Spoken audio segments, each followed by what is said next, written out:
मित्रांनो, स्वागत आहे तुमचं तोंडबंद युट्यूब चॅनलवर। आज आपण उचलणार आहोत एक ज्वलंत प्रश्न, अंगणवाडी सेविकांना शासकीय वेतन का दिले पाहिजे। मित्रांनो, ज्यांच्या हातात आपल्या मुलांचे भविष्य घडवायचे काम आहे त्या महिलांना न्याय का मिळत नाही, आपण कधी विचार केला आहे का? या सेविकांच्या संघर्षामध्ये दडलेले सत्य काय आहे? आज आपण हा विषय उघड करून सरकारला प्रश्न विचारणार आहोत। व्हिडिओ शेवटपर्यंत पहा, कारण हा विषय फक्त त्यांचा नाही तर आपल्या समाजाचा आहे। तुम्ही या चॅनेलवर नवीन असाल तर आमच्या तोंडबंद चॅनेलला लगेच सबस्क्राईब करा, कारण आम्ही या चॅनेलद्वारे अशाच महत्त्वाच्या प्रश्नांवर प्रकाश टाकत राहू। अंगणवाडी सेविकांचे महत्त्व काय आहे आणि त्या बदल्यात त्यांना योग्य मानधन मिळते का, पाहूया। मित्रांनो, तुम्हाला माहित आहे का, अंगणवाडी सेविकांचा मुख्य उद्देश आपल्या समाजातील मुलांना योग्य पोषण, आरोग्य आणि प्राथमिक शिक्षण देणे आहे।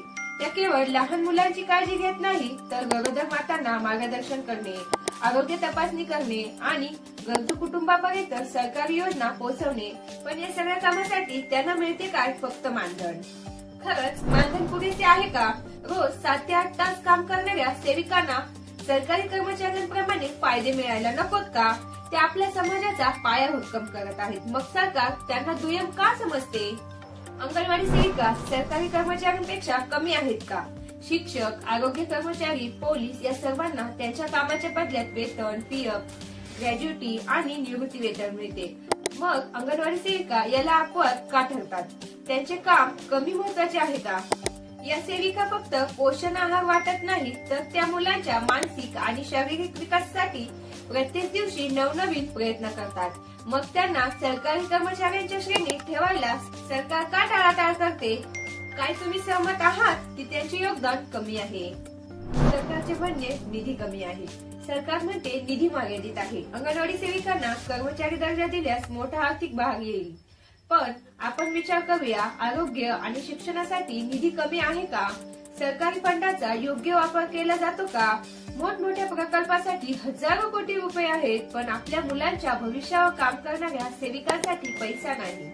जर समाजाचा पाया मजबूत करायचा असेल तर या सेविकांना न्याय मिळालाच पाहिजे। सरकारला हा साधा विचार का सुचत नाही? संघर्ष, आंदोलन आणि दुर्लक्ष।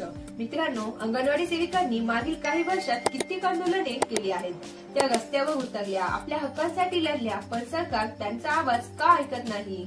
सेविकांच्या मागण्या काय आहेत? 1. शासकीय कर्मचारी म्हणून दर्जा मिळावा। 2. वेतन, पीएफ, निवृत्ती वेतन लागू करावे। 3. कामाच्या तासांची योग्य गणना व्हावी।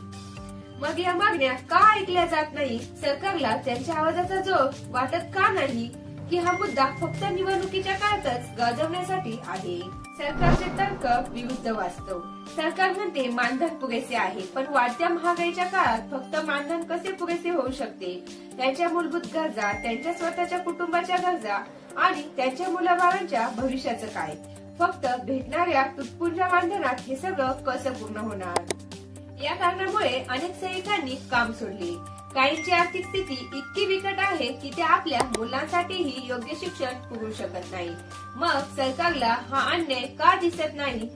हे फक्त दुर्लक्ष आहे की मुद्दाम केलेला निर्णय आहे? मित्रांनो, तुम्हाला काय वाटते? अंगणवाडी सेविकांना त्यांच्या मेहनतीचा संपूर्ण मोबदला मिळायला हवा का? आपल्या समाजाला बळकट करण्यासाठी त्या सतत काम करत आहेत, पण त्यांचा आवाज का ऐकला जात नाही? हा मुद्दा फक्त अंगणवाडी सेविकांसाठी नाही तर हा प्रश्न आपल्या समाजाचा आहे। शेअर करा व्हिडिओ माझ्या सगळ्या अंगणवाडी सेविका बहिणींपर्यंत आणि या विषयावर चर्चा घडवा आणि सरकारला प्रश्न विचारण्यासाठी सज्ज व्हा। अंगणवाडी सेविकांना शासकीय वेतन का दिले जात नाही?